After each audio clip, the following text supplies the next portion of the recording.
5 cosas que ocurrieron después de que Jesús muriera. Primero, hubo un terremoto. Hubo una respuesta de la creación tras la muerte de Jesús. Leemos que la tierra tembló y las rocas se partieron.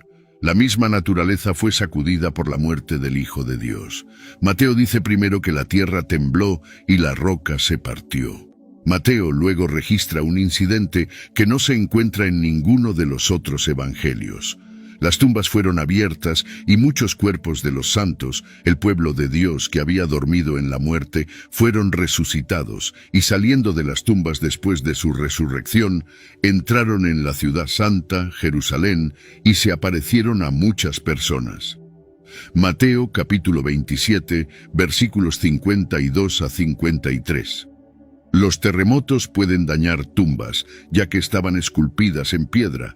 La resurrección de los cuerpos solo puede atribuirse a la acción directa de Dios, lo que implica que Él está detrás del terremoto, debido a las características geológicas de Palestina, que se sitúa sobre una gran falla sísmica. Un terremoto no sería un evento inusual, pero, junto con rocas que llevan a la apertura de tumbas, esto es otro testimonio significativo de la crucifixión de Jesús. Otro terremoto pronto testificará un evento divino significativamente mayor, la resurrección de Jesús. El registro único de Mateo de estos eventos enfatiza la victoria sobre la muerte que el sacrificio de Jesús en la cruz logra. Aquellos que fueron resucitados son descritos literalmente como aquellos que habían dormido, un idioma común del Nuevo Testamento, para una persona que murió, pero cuyo destino eterno está seguro. Así como el testimonio inicial, la resurrección sobrenatural de los cuerpos de estos santos y sus apariciones en Jerusalén es un testimonio impactante de la obra de Jesús en la cruz y después de su resurrección. La expresión pueblo santo probablemente se refiere a figuras piadosas del Antiguo Testamento, héroes y mártires de la historia de Israel, seleccionados para testificar milagrosamente estos eventos.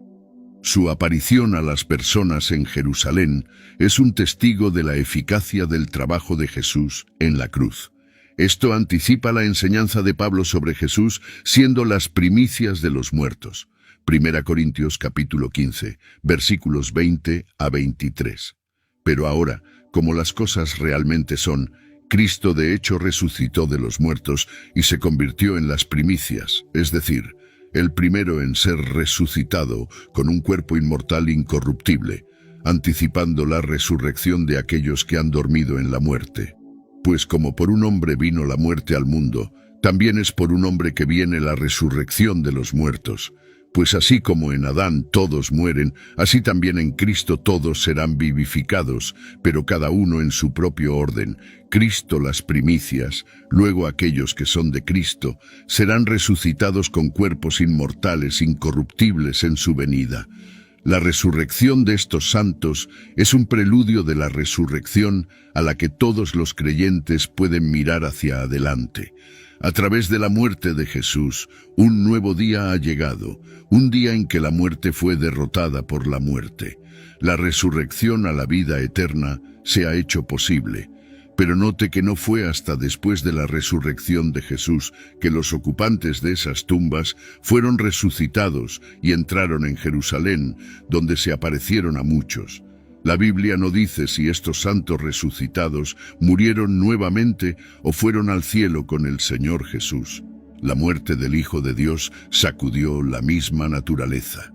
El popular predicador Charles Spurgeon afirmó que los corazones de los hombres no respondieron a los gritos agonizantes del Redentor moribundo, pero las rocas respondieron. Las rocas se partieron. Él no murió por las rocas. Sin embargo, las rocas fueron más sensibles que los corazones de los hombres por quienes derramó su sangre. Es mejor entender que Mateo quiso que viéramos que el terremoto ocurrió el día en que Jesús fue crucificado y luego el día en que fue revelado como resucitado. El poder de la nueva vida fue tan fuerte que trajo de vuelta a algunos de las buenas personas que habían muerto. Esta es una de las pasajes más extraños del Evangelio de Mateo. Mateo no nos proporciona mucha información y no aprendemos sobre este suceso de ninguna otra fuente. Tercero, el velo del templo se rasgó en dos.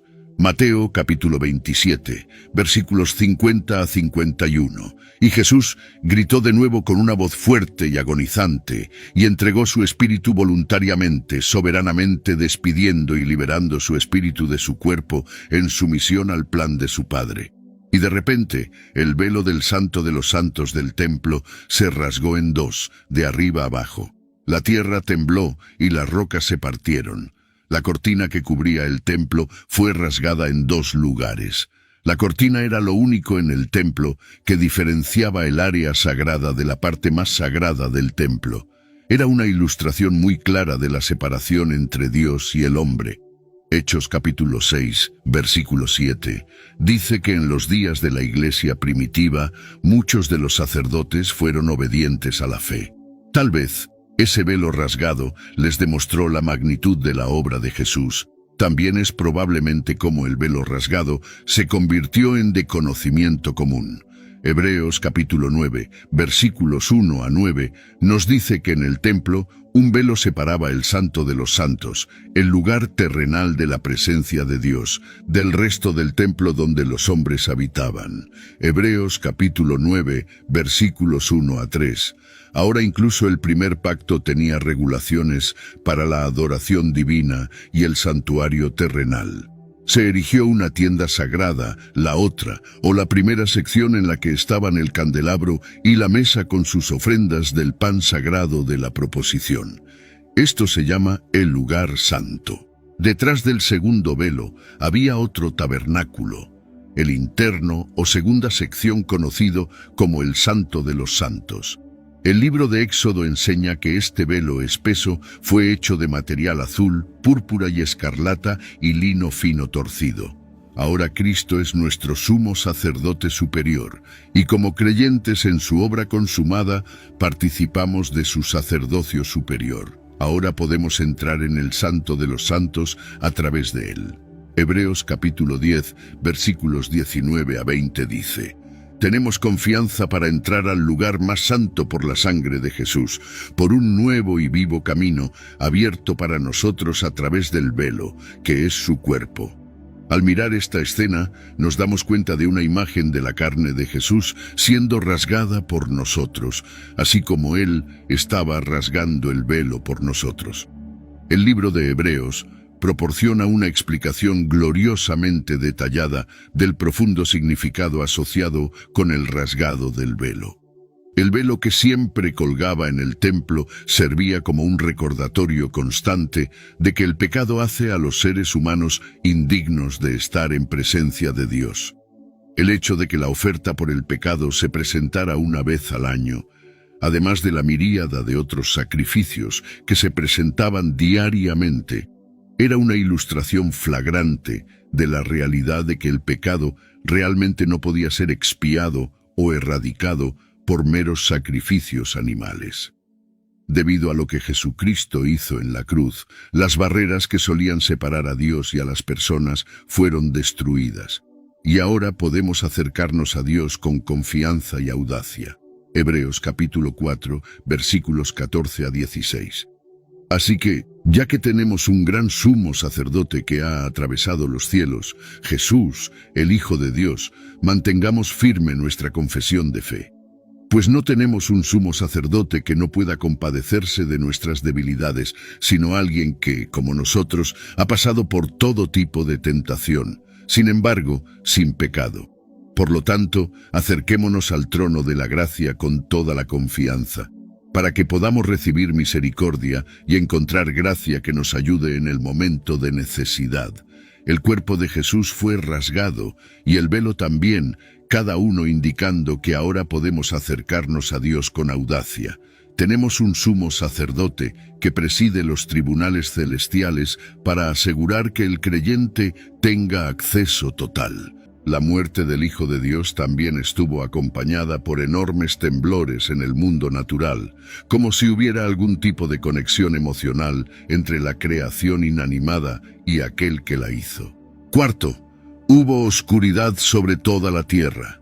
Mateo capítulo 27, versículo 45. Ahora, desde la sexta hora, mediodía, hubo oscuridad sobre toda la tierra hasta la novena hora. Hubo una densa oscuridad sobre toda la tierra. Ahora, la escritura se cumplió. Amós capítulo 8, versículo 9. Sucederá en aquel día, dice el Señor Dios, que haré que el sol se ponga al mediodía y oscureceré la tierra en plena luz del día. Muchas veces le exigieron a Cristo una señal del cielo y ahora tenían una, pero tal que significaba la ceguera de sus ojos. En este punto de la tarde sería mediodía y la oscuridad continuaría hasta la novena hora, que sería a las 3 de la tarde. Esta oscuridad sobrenatural apareció cuando el sol estaba en su punto más brillante. Debido a que la luna estaba llena, no podría haber sido causada por un eclipse, ya que no puede interponerse entre la tierra y el sol cuando está llena. La rápida intervención de Dios no solo provocó esta oscuridad, el conocimiento astronómico era rudimentario en ese momento. Fleagón también menciona un terremoto, lo que alinea su historia de cerca con el registro sagrado. La criatura no podría manchar el error ante su creador. Por lo tanto, el sol retiró sus rayos para no ser testigo de los actos de los impíos. La oscuridad ocurriendo en tal momento crítico puede significar varias cosas. Primero, la oscuridad se asociaba en la antigüedad con el luto. La oscuridad también se asociaba con la muerte de grandes hombres. Tanto lectores gentiles como judíos podrían entender la oscuridad como un signo cósmico que acompañaba la muerte de un rey. Además, la oscuridad era un signo del juicio de Dios. Las tumbas se abrieron y muchos cuerpos de los santos, el pueblo de Dios que había dormido en la muerte, fueron resucitados y saliendo de las tumbas, después de su resurrección, entraron en la ciudad santa, Jerusalén, y se aparecieron a muchas personas. Mateo capítulo 27, versículos 52 a 53. Quinto, el soldado que supervisaba la ejecución se dio cuenta de que él era inocente. Ahora el centurión y aquellos que estaban con él guardando a Jesús vieron el terremoto y las cosas que estaban sucediendo, se asustaron terriblemente y llenos de asombro dijeron: verdaderamente, este era el Hijo de Dios. Mateo capítulo 27, versículos 53 a 54. Era el trabajo de un centurión asegurar que la crucifixión se llevara a cabo correctamente y sin complicaciones. Generalmente estaba a cargo de 100 soldados en el momento de la crucifixión. Era un soldado de carrera, cuya valentía e inteligencia lo ayudaron a subir de rango. Sería un soldado del más alto orden. Necesitaría ser tanto frío como eficiente para tener éxito en esta posición. Este hombre tuvo que seguir las órdenes de sus superiores. La escena en la crucifixión de Jesús fue tan notable que incluso un endurecido centurión romano reconoció que este era el Hijo de Dios. Este reconocimiento significaba que Jesús era inocente del crimen por el cual estaba en la cruz. El centurión debe haber tenido un torbellino de emociones. Acababa de darse cuenta de que había supervisado la crucifixión de un hombre inocente. Estas no eran las palabras susurradas de un recluta asustado o las palabras temblorosas de un conscripto fácil de manipular. Eran las conclusiones alcanzadas por un veterano experimentado, un hombre que había visto a innumerables hombres sufrir finales horribles y fue responsable de llevarlos a la muerte. Este centurión estaba bien consciente de la fuerte condena de los líderes religiosos judíos que pusieron a Jesús en la cruz por blasfemia. Su comandante en jefe, Poncio Pilato, había sostenido la condena de Jesús por hacer esa reivindicación, pero él rechaza la condena y declara la reivindicación de Jesús. Uno podría pensar en la dignidad con la que Jesús respondió a la turba que exigía su sangre, como una oveja silenciosa antes de ser sacrificada. La Escritura no registra ninguna respuesta de Jesús a los gritos de la multitud. Marcos capítulo 15, versículos 11 a 15. Pero los principales sacerdotes instigaron a la multitud para que pidiera que les soltara a Barrabás en lugar de Jesús. Pilato respondió de nuevo: ¿Qué debo hacer entonces con el que ustedes llaman rey de los judíos? Ellos gritaron de nuevo: crucifícalo. Pero Pilato preguntó: ¿por qué? ¿Qué mal ha hecho? Pero ellos gritaron aún más fuerte: crucifícalo. Entonces Pilato, deseando satisfacer a la multitud, soltó a Barrabás para ellos, y después de haber azotado a Jesús, lo entregó a sus soldados para que fuera crucificado. Su preocupación era por su perdón, no por su escape. La misericordia de Jesús hacia las personas que lo rechazaron y los soldados que lo crucificaron, incluyendo a este centurión. Su respuesta fue: Padre, perdónalos porque no saben lo que hacen. Lucas capítulo 23, versículos 34 a 39. Padre, perdónalos porque no saben lo que hacen. Y echaron suertes, repartiendo entre ellos sus ropas. Y el pueblo estaba observando. Pero incluso los gobernantes se burlaban y ridiculizaban de él, diciendo: salvó a otros, que se salve a sí mismo si él es el Cristo, el Mesías, el ungido de Dios, el elegido. Los soldados también se burlaban de él, acercándose y ofreciéndole vinagre de forma cruel y diciendo sarcásticamente: si realmente eres el rey de los judíos, sálvate a ti mismo. Había también una inscripción sobre él: este es el rey de los judíos. Uno de los criminales que fueron colgados en la cruz a su lado continuaba insultándolo diciendo: no eres tú el Cristo, sálvate a ti mismo y a nosotros. Mientras jugaban por las pertenencias de Jesús, la preocupación de Jesús era por su perdón, no por su escape. ¡Qué poderosa declaración! Mateo capítulo 27, versículos 35 a 36. Y cuando lo crucificaron, repartieron sus ropas echando suertes. Y sentándose allí, comenzaron a vigilarlo para guardar contra cualquier intento de rescate. Si todo esto no lo convenció, vio algo más: la respuesta de la creación. Claramente el centurión quedó impactado al ser testigo de un evento tan dramático durante las últimas horas de Cristo, especialmente porque nunca había visto algo así antes. Esto tuvo un impacto casi inmensurable sobre él. El centurión vio, oyó y sintió todos los eventos de la crucifixión y muerte de Cristo. Como resultado, él y sus tropas quedaron muy asustados.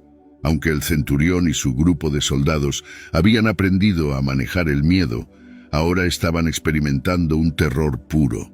Es esa poderosa cruz y el amor allí demostrado lo que mueve corazones, incluso el corazón endurecido y cansado de batallas de un soldado de carrera, de la muerte a la vida. Un viejo dicho es: el suelo siempre es nivelado a los pies de la cruz. Así era en el primer siglo y sigue siendo hoy. Al pie de la cruz es donde todos, pobres y ricos, encuentran un terreno nivelado para arrodillarse y abrazar al Cristo que murió por ellos. Verdaderamente, este es el Hijo de Dios. Nosotros oímos y creemos. El viaje no debe terminar ahí. Debemos tener una pasión por conocerlo más profundamente, que el mismo deseo arda en nuestros corazones para que podamos conocer honestamente a aquel que nos amó y se entregó por nosotros. No se puede dejar de preguntarse cómo el contacto con Jesús afectó la vida de los soldados. ¿Se convirtieron en cristianos? El comentario del púlpito relata la tradición de que el nombre del centurión era Longino y que se convirtió en un seguidor devoto de Jesús, predicó el Evangelio y murió como mártir. Esto es solo tradición. No sabemos si esto sucedió, pero sabemos que la verdad tiene una forma de aferrarse al corazón de una persona. La cruz de Jesús tiene el poder de cambiar al individuo. El centurión comenzó como un oficial romano, supervisando una crucifixión, pero terminó el día reconociendo que Jesús era el Hijo de Dios. Jesús ya ha tomado la iniciativa en la salvación. Cristo murió por ti. Ahora es tu turno. Jesús dio su vida para que pudiéramos recuperar la nuestra. Murió como nosotros, para que pudiéramos vivir como Él. No solo complació a su Padre, sino que nos recibió como un premio. Como sustituto de la humanidad pecadora, Jesús sufrió la retirada de la comunión con el Padre. Tan terrible como fue eso, cumplió con el buen y amoroso plan de redención de Dios. Hay otros que consideran esto un mito o, en el mejor de los casos, una historia teológica. Estos son todos eventos únicos que atestiguan de manera uniforme los actos únicos de Dios en la historia humana. Son testimonios extraordinarios, sobrenaturales, que confirman la verdad del Evangelio y la realidad transformadora del amor de Cristo.